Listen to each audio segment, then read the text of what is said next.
spell your name. D-E-L. D-E-L-A-N-I-E. And your last name. Quinley. Okay. Q-U-I-N-N-E-L-L-Y. Okay.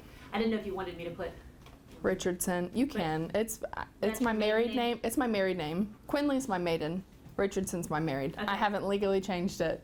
So whatever you have to do, it's fine. I would do, you can do Quinley Richardson. Delaney Sure. Quinley Richardson, I guess. Sure. It doesn't matter. Okay. So I'm trying to say, because sometimes when I refer to you later in the story, I'll use one name. Like, we don't use your first name. We use, like, Richardson said, blah, blah, blah. Just do Quinley. That's okay. Are you I sure? don't Yeah. want to upset your husband. No, he'll live. Sweet husband. He'll live. He's okay. We'll see. I'll tell him for legality. Maybe I could go, It's okay. Quinley Richardson said, blah, blah, blah, but it gets a little wordy. We'll, Yeah. That's a big Whatever you got to do. Okay. I'm not offended, and he'll be fine. Okay. So He'll be sweet. fine. I love him. I don't even know him. Oh, he's Okay. a sweetie. He is. Okay. All right. And so you graduated from nursing school last August, Mm-hmm. and you started here last August also. It took me a while to get a job, Okay. but I finagled my way, and I got a job in October. Oh, October. So you had only, Mm-hmm. I guess I won't have to get into all the details, but you'd only been a nurse 9 months when this happened. Right. Okay. And, or is that right? Is it 9 months or less? That's right. 9 months. All right. So I graduated in August, and then I took my NCLEX in September, and then I got a job in October. Okay. And so let's go back to what was the exact date? June 7th. 7th. All right, so tell us what was going on. You were down at Rosemary and exactly. Rosemary Beach. Okay, so tell us what you were doing and just how things were going at that time. Yeah, before it happened. Yeah. Okay, so we were at Seacrest Beach, I believe is what it's called, and we had an agenda typed out for what our bachelorette trip was going to look like. And so that day we had planned for a beach trip across the street. And so we were told that there was a tram service that could come and pick us up. And so we waited in the heat for forever for that tram service to come and get us. And we all 10 of us piled on and got there. And it looked like a kicked over anthill. There were so many people. It took a long walk for us to get from the tram to the beach. And you could only see the bushes, and so we were like, oh, there's not a lot of people here. And then you took 2 steps further and we were like, oh, there's so many people here. So we were like, how are we going to find a spot? Because there were 2 cones on either side, and the public beach was only as many people as you could fit in those cones. So we were like, oh, there's no chance that we're going to find a spot, because it was already after lunch. It was around 1 o'clock. So we were like, okay, that's going to be a little difficult, but we'll figure something out. We were hopeful. And so we got there and we were kind of scouting around looking for any place all 10 of us could fit, which is just so slim. And this family said, hey, we're going to get up in 20-ish minutes if y'all want to hang around and get in our spots, which was in the back right corner. We were like, oh, of course, thank you so much. We were appreciative. And so half of us were like, well, not all 10 of us need to stay and wait for this family, respectfully. So half of us went into the water. My sister was one of them. And then me and 5 other girls hung back and just kind of waited for the family, not crowding them, but just kind of hanging back. In the meantime that was happening, there was an emergency white truck with the sirens on driving up the beach. And so we were like, oh, that's weird. I truly, in my head, thought it was a heart attack, because that's more common, than majority of things. I'm like, oh, a heart attack or maybe a near drowning is what I was thinking. I never would have thought that was the first shark attack at the beginning of our beach day. And so we, I told the whole group, I said, it's best for me to hang back and wait for the stuff, because once I get in that water, I'm not getting out. I'm not getting out to tan. I'm going to be in this water as long as possible. And so the family finally left, and I was like, okay, great. So I went into the water. I'm 6 feet tall, but I went neck deep. I went super deep. Not to where I couldn't touch, but I was comfortable enough. I'm like, the water's beautiful. It's crystal clear. There was hardly any, there was just a little seaweed, but I didn't see any fish. I didn't see any marine life, even though the flags were yellow and purple. It's like, there's no marine life or anything that I can see. So I was neck deep. We were neck deep out there and laughing, having a good time. A few girls went in. A few of them stayed. Some of them went on a walk. I think I might have went in once to get some water, but other than that, that was it. Half of us went on a walk up the beach and down the beach, and I ended up staying in the water, and my sister-in-law and her sister, and then me and my sister, we were all out back where we were, and we had kind of drifted off. The current had kind of taken us pretty far to the other side of the public access, and so we were all just giggling, having a good time, not thinking anything of it. And I had told Kylie, I said, I think this is a good time to tell you that I had a bad dream a week ago, that you were bit by a shark. And she was like, oh, you're so silly. That's so silly of you to think. And I'm like, I know, like, that's such a freak thing. Like, why would I ever think that? So we all laughed, and, you know, she's like, I've swam with sharks before in Hawaii, and, you know, it's just been, she's comfortable. We're all comfortable in the water. I've grown, I've lived here my whole life, so I've seen the beach many times, and I've never seen a shark. And so we were all talking and laughing, and my sister said, you know, I need to go in and get some ibuprofen. My jaw's killing me. She just had wisdom teeth surgery. And I said, okay, well, you know, I'm not getting out of this water, but if you want me to go out with you and go in with you and get that ibuprofen, of course I'll go in with you, because I treat her like she's my own child. I'm like, you know, she's like my own baby. So I'm like, of course I'll go in with you, you know, but only if you really need me to, Casey. And so we had talked a little bit more. We had kind of, you know, drug our feet and just kind of stayed out there a little bit longer. And she's like, okay, yeah, I really need to go in and get my ibuprofen. And so she said, Delaney, like, will you come in with me? And I was like, of course, you know. And at that point, we had drifted to the other side of the beach access. There was a little bit of a current. And so my sister and I was like, hey, can we, instead of getting out and walking to the other side in front of all these hundreds of people in our wet bathing suits, I said, could we swim towards, you know, where our stuff was, which coincidentally was swimming towards Lulu and the shark. And so we were swimming diagonally, and we got about, you know, knee deep. We were taking our time getting in. We were, you know, seeing if we could ride a wave in, seeing if we could, you know, we were just being girls. And so we got about knee deep whenever I heard screaming. And so I, you know, was like, what is that? And I turned around, and that's whenever I saw just the swimming pool size amount of blood that was in the middle of the water. And I immediately thought, oh, that's Kylie. My dream is happening. I jinxed it. You know, I just felt, I just had a wave of emotions all at once. I thought, it's Kylie. We left her, that it happened. And so I realized that it wasn't Kylie in the water, and that it was somebody else's little girl that was in the middle of that pool of blood. And after I had realized that it wasn't Kylie and Jackie, and that Casey, my little sister, was taken care of, I basically just zoned out. I dissociated, and I just started sleepwalking towards this scenario. And I remember wanting to run into that water and go and get her, but I had the same idea as 6 or 7 other men who went after her and who was helping the guy that had originally pulled her off of the shark. And so those men went in and grabbed her, and they were running, and it was not without force, but it truly felt like an eternity trying to get her out of that water. And I just remember, like, what can I do on this beach right now to prepare for whenever they bring her in? You know, the waves are crashing. I just remember wishing that blood in that water would go away. It was just sitting right on top, despite all the waves, despite all the commotion and people running out of the water. The blood just stayed on top.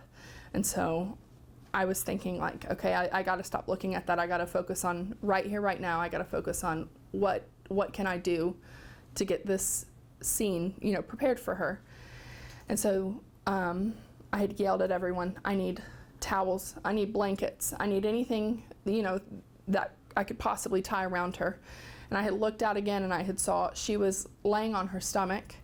They were kind of pulling her out, you know, Superman position, I've said. And that's whenever she was holding up her arm, and everybody on the beach could see what was left of her arm. The shark had bitten pretty much her hand and a little bit above her wrist.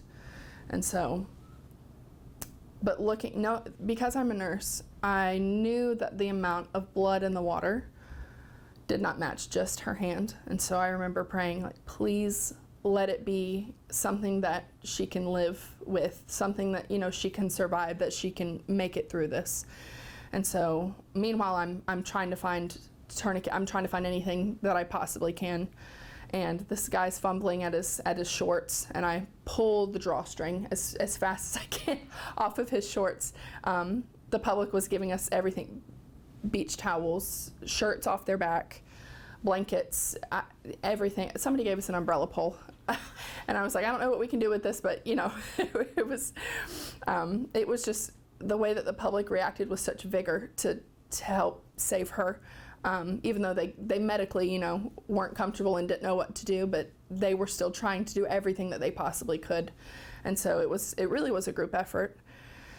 And by the time that they had laid her down on the beach, we had gotten enough materials. I think all the professionals were grabbing things that they could from other people. And so we all kind of met in the huddle down on the beach where they had laid her. It wasn't on the dry sand, but it wasn't, you know, quite in the water, but enough to where a wave would wash over us every couple minutes. And so I remember tying that tourniquet around her arm. I felt comfortable with her arm. I'm not a trauma nurse, but I was going to let the paramedics and the other more experienced trauma professionals deal with her leg, and I felt more comfortable with her arm, and it's a one-person job, and so that's what I did. I had the tools to deal with her arm. And so I tied that tourniquet. I tied the drawstring as a tourniquet around her arm. I didn't do a double knot. I just did like the first step whenever you tie your shoes, because I knew that I wanted to make it as tight as I wanted to if needed. If it's a double knot, you can't make it tighter. So I tied it, the first step you tie your shoes, and I pulled it tight, and she was in and out of consciousness. And whenever I tied that tourniquet, her eyes got really wide, and I knew I was hurting her. But I was taught at my school, at my college that I went to where I got my education, if it's not tight, it's not working. They're gonna beg you to take it off, and you have to leave it on to save their life. It's better to have a missing limb than to lose your life. And so that was just echoing in my head as I was inflicting more pain on this sweet little child that had just tore apart. And so I remember looking down at her leg every few seconds that I could handle. And to this day, I'll never get that image out of my head. But I just remember looking at her leg and thinking, this towel or cloth, whatever they have wrapped around her, isn't gonna hold her. It's not gonna. I really thought she was gonna pass away on the beach. But I was praying, please, can we please send us something that will resemble at least, you know, somewhat a tourniquet, a belt or something. Like, please let somebody have something. And so this woman, originally at the time, I thought it was a boogie board strap, but this woman came forward who, you know, through the mess of all the news and everything, she had said, you know, it was actually my cooler strap. And I was like, what do you mean? And she was like, no, like I remember looking at y'all, and I was looking around to see if there was anything that I had to give to y'all. And I remember seeing my cooler strap and thought, you know, that kind of resembles a belt. And so she looked over at us and they screamed like, yes, please, please. And so she brought that over, and I remember just a sigh of relief coming over me. Like, that's an answered prayer right there, that having that cooler strap buckle and pull as tight as we could on her leg. The thigh was gone almost up to her groin. And so we were having a hard time placing the tourniquet because we were kind of running out of room between her thigh and her groin. And so we buckled it and pulled it as tight as we could. And I remember looking up, you know, and looking at the guy after he fastened it, and him just laying on the ground next to her, pulling this tourniquet with all of his might in hopes that we'd cut off, you know, the circulation from her femoral artery that was severed. As we're doing that and waiting for the paramedics, which felt like forever, I had pulled the tourniquet, I had kept it fastened. So and you're holding it. I mean, I'm holding it tight. I'm pulling as tight as I can. And the retired ER nurse is looking at me, and she's telling me, you know, you're doing great, you know, keep going. And she's comforting Lulu. She's, at the time, Lulu's sister had come over. And I just remember looking at Lulu's leg and just praying, I hope nobody that knows her sees her leg like this. I hope her mom doesn't see. I hope whoever that she's here with, I hope they don't see her leg. And then I see her mom come over, and she sees it, and I'm like, oh no. And then her sister sees it, and instead of leaving, her sister stays right by her head with us, with all of us throughout all of it. She was right there with her. She was talking to her. She was comforting her, and it was amazing. And they're twins, which I didn't know at the time, but I thought it was just one of her friends maybe, but it was her twin sister, and I full-heartedly feel that she was feeling everything that Lulu was feeling. And so I remember asking her, I'm like, what's your name? I wanted to see if she was with it enough that she would remember her name, and she said with all her might, she's in a whisper, she said Lulu. And I don't know anybody with that name. I mean, I know Lucy Buffett's, I know the restaurant Lulu's, but I really thought she had like mispronounced her name. I thought her name was like Layla or Lola or something, and it gave me great peace later on knowing that whenever the news had aired, who it was, that it was Lulu Gribben, and I was like, oh, well, she was with it enough to know her name and to say her name, and that gave me great peace and comfort, that she was with it enough to know her name. And so the paramedics finally got there with the same white truck that had driven up the beach whenever we first got there. And so they had came with basically a surfboard with handles, which somebody had brought us a surfboard to lay her on, and we had decided, no, let's just wait for whatever the paramedics are gonna wanna put her on. It's best to just not transfer her twice. And so they basically brought us a surfboard with handles to put her on and load her into the back of a Tacoma truck. So they did that, and they drove her to the 4 flights of wooden stairs. And so I remember them just taking her off the truck and walking her up the stairs, and I was like, okay, she's taken care of. And so I left that situation, and I walked over, trying to find my group, and that's whenever I saw McCrae, and I was like, who's this? What is she doing? Is she okay? I remember being frustrated at first, like, I hate all of our efforts have just gone to Lulu and someone else is hurt and we didn't know about it. But thankfully she was more stable than Lulu was, and there was a crowd around her that had gotten her foot to stop bleeding, and I remember exhaling like, okay, she's taken care of, and the paramedics had gotten to her. And so then I go back to my group, and they're all just kind of in shock, and they all just give me a big group hug, and that's whenever I finally lose it. I'm crying. And then Are you covered in blood too? I'm not, thankfully, because the water kept washing over us. There just wasn't a whole lot of, her arm wasn't really bleeding anymore, and the color was drained from her. She had lost so much blood that the blood was just really going out of her leg. And then once we got that to stop, it was really just going to like her heart, her brain, her lungs. And so I forgot where I was. So you were back with your friends and you Yes. just broke down. Yeah, broke down, and they were hugging me, telling me I did a good job, and I look off and I see my sister on the phone with my mom, I'm assuming, over there near one of the sand dunes, kind of off and reserved, and I hate that she saw all of that, because that's just, it could have been anyone, and Lulu looked a lot like my sister, laying there on the beach, same size, same, physique. They're both volleyball players. It just was really real for me. That could have been me. That could have been my sister. That could have been any of us on the beach that day.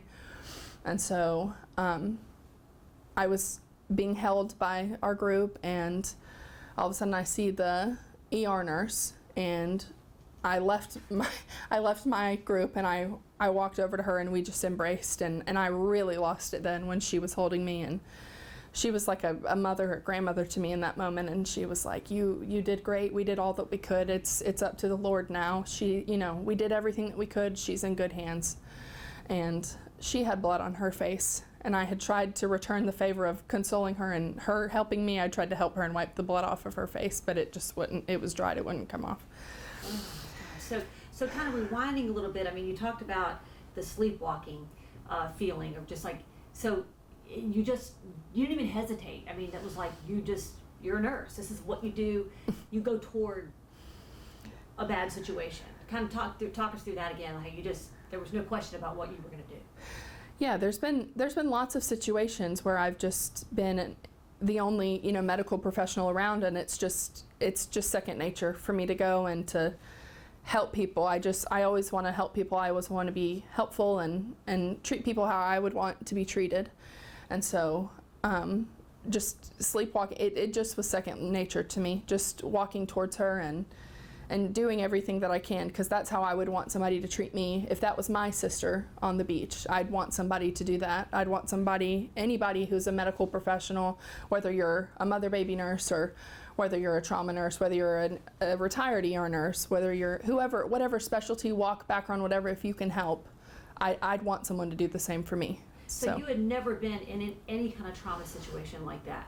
I mean, obviously not, well, even here, like you've never worked in the ER or anything like that, so this is completely new to you.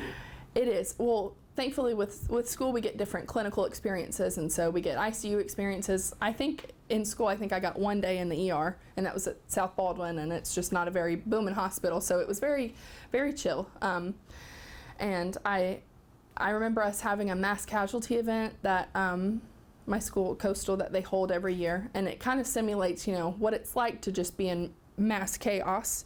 And I remember being a black tag, which is somebody who's, when in a big casualty event like that, you have to tag people. Green is they're fine, they're fine. Yellow is they need to see medical attention, but it's not immediate. Red is you can save their life if you act now, their first priority, and black is expected dead.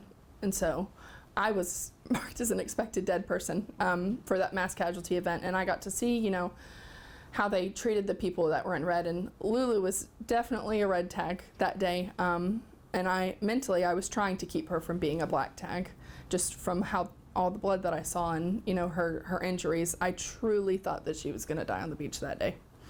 But since then, I've my Coastal also held a Stop the Bleed course.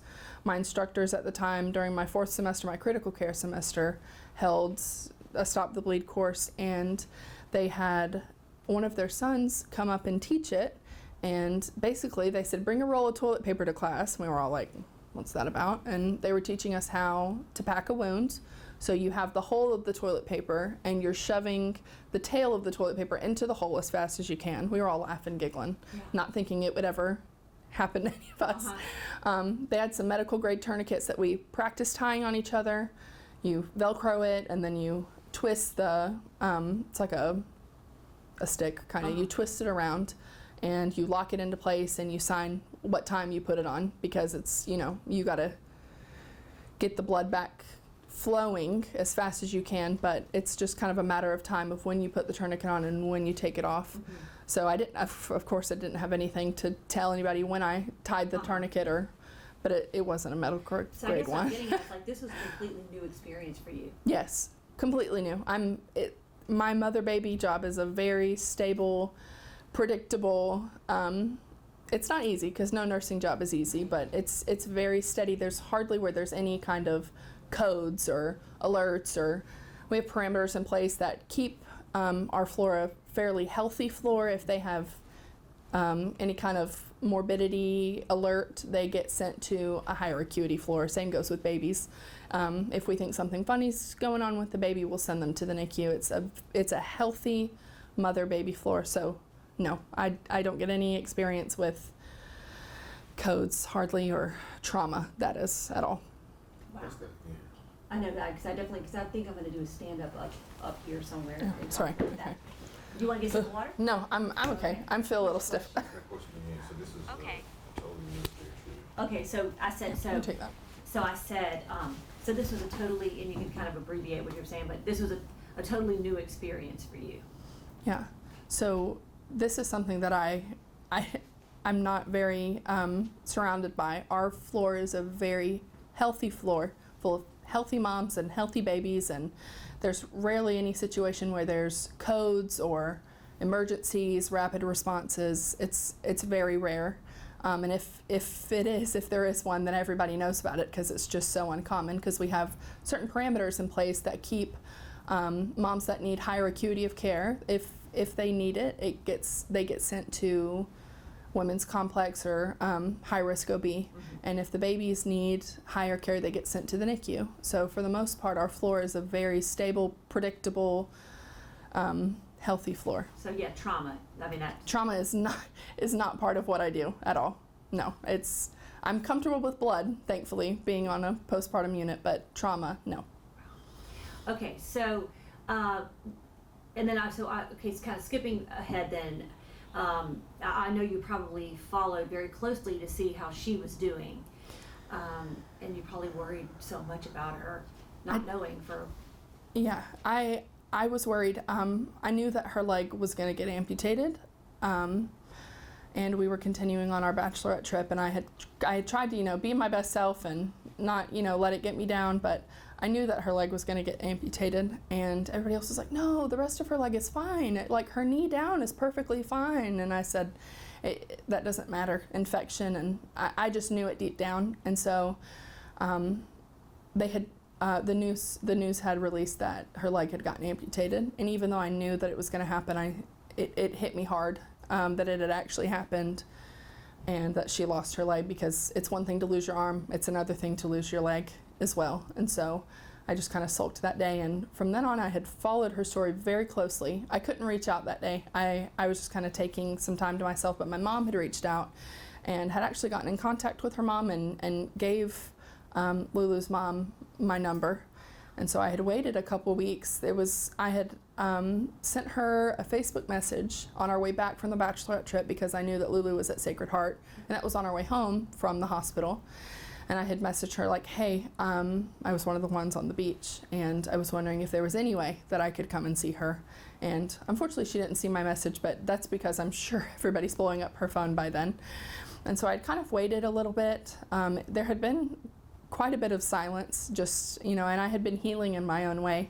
And I had actually gotten a direct message from Ellie, which is Lulu's twin sister, and she was like, "Hey, I remember you. I don't know if you remember me.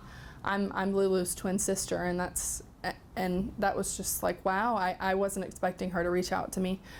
And so she had kind of bridged the communication between me and Ann Blair, Lulu's mom. And so it all kind of happened really fast. She texted me and then called me again, and I was cleaning my house. I didn't know where my phone was, and I just felt like I need to find my phone.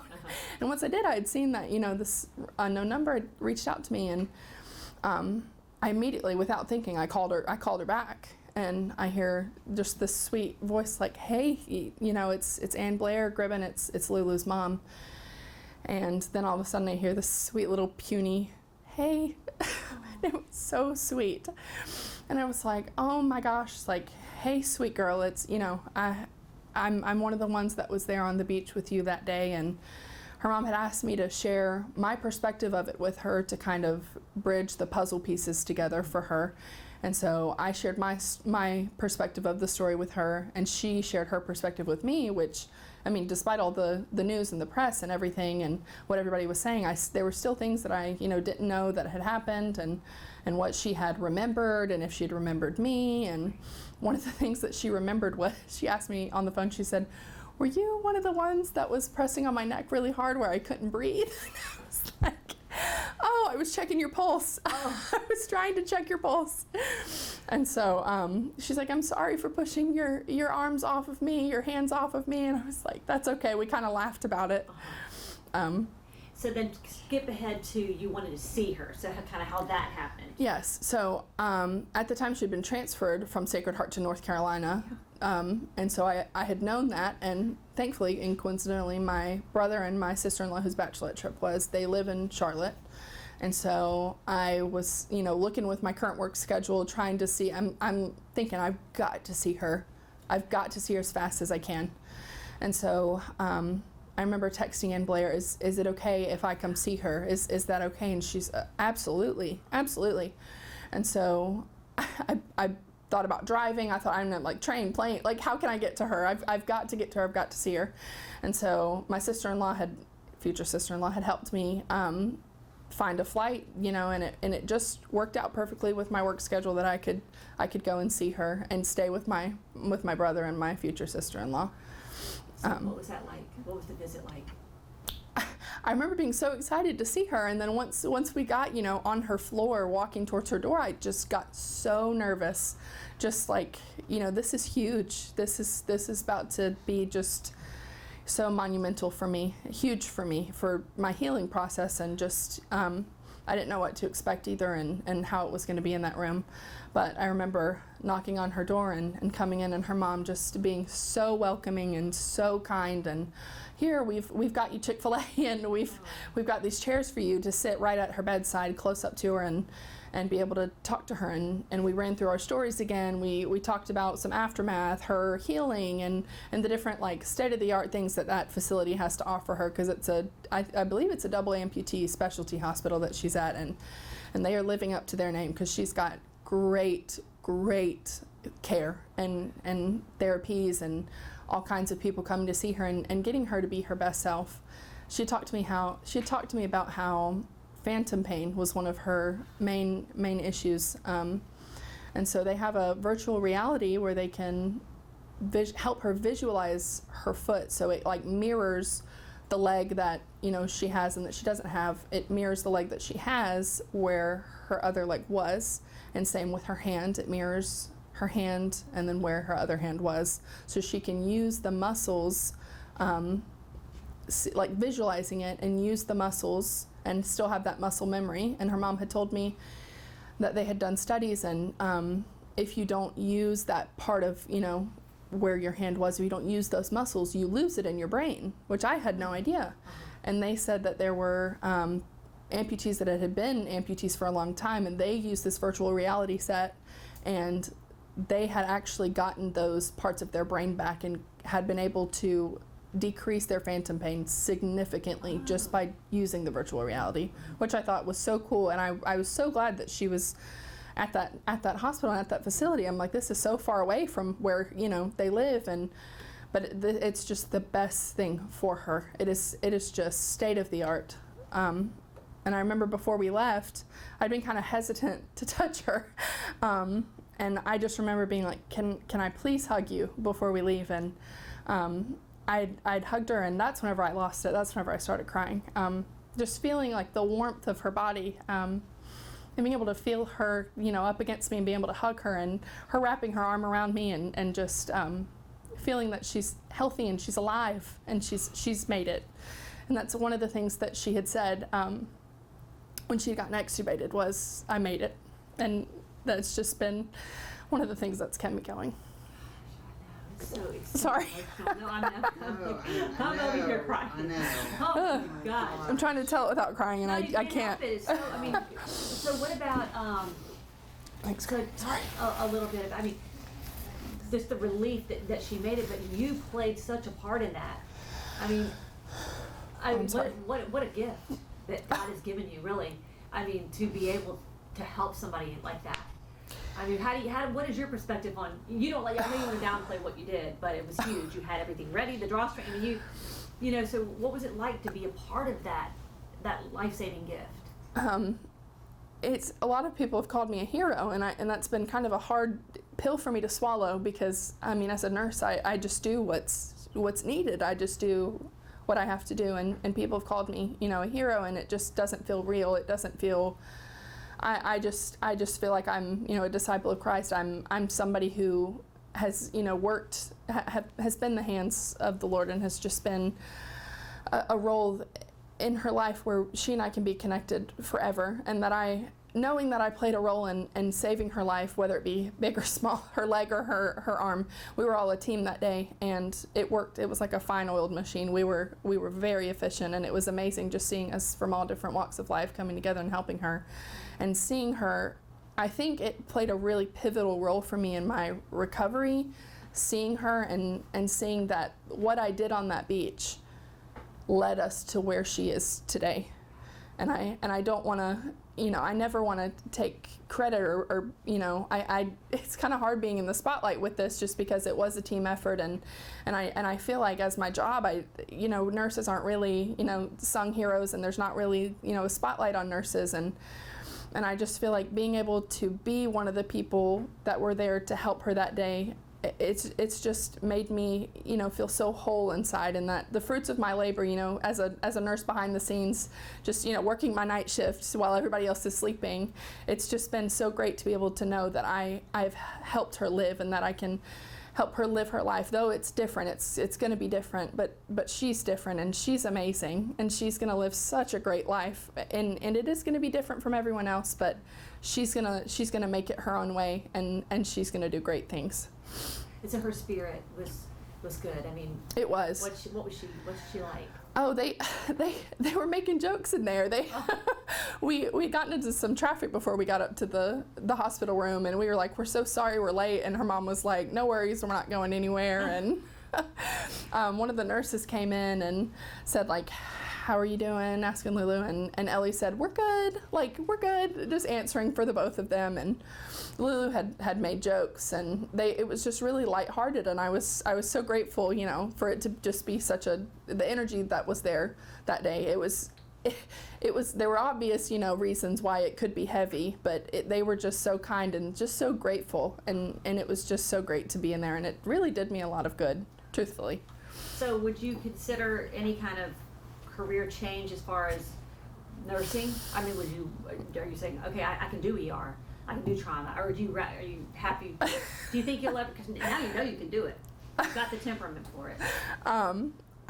There's been quite a few incidences in my life where I've seen trauma. I've been first person on the scene. I've seen all kinds of things, and what keeps me going is knowing that I can come to work and there be just a steady environment and not have to worry about, oh, is somebody gonna die today, or is somebody, am I gonna have to deal with emergencies. I feel like there's a lot of emergencies that meet me whenever I'm off the clock, and I'm grateful to just be where I am. And just kind of last question, I mean, how has this changed your life?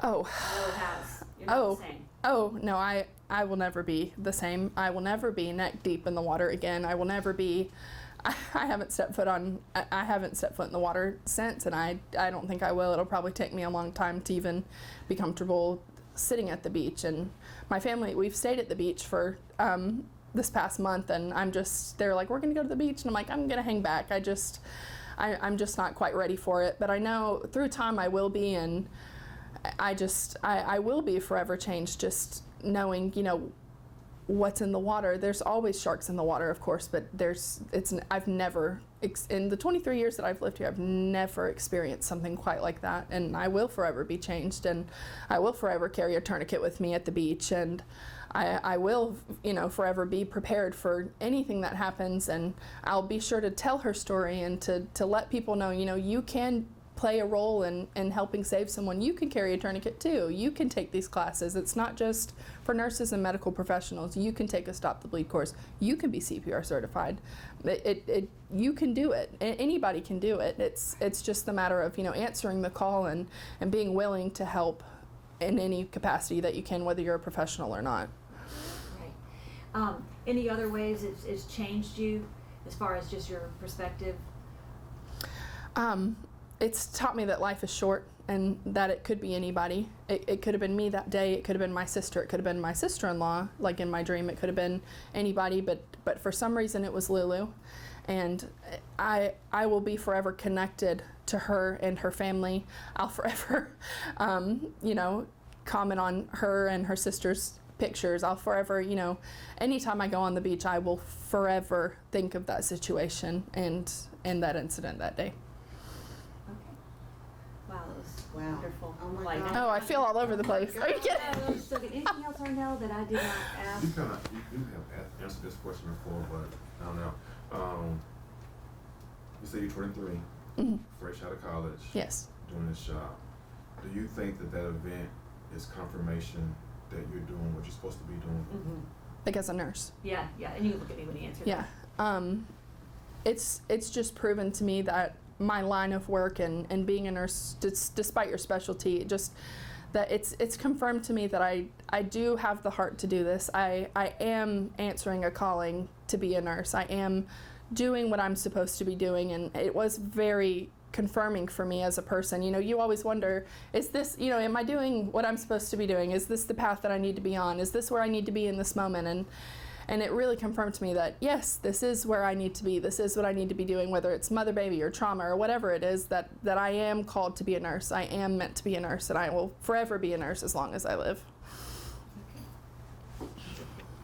Ugh. Oh my gosh.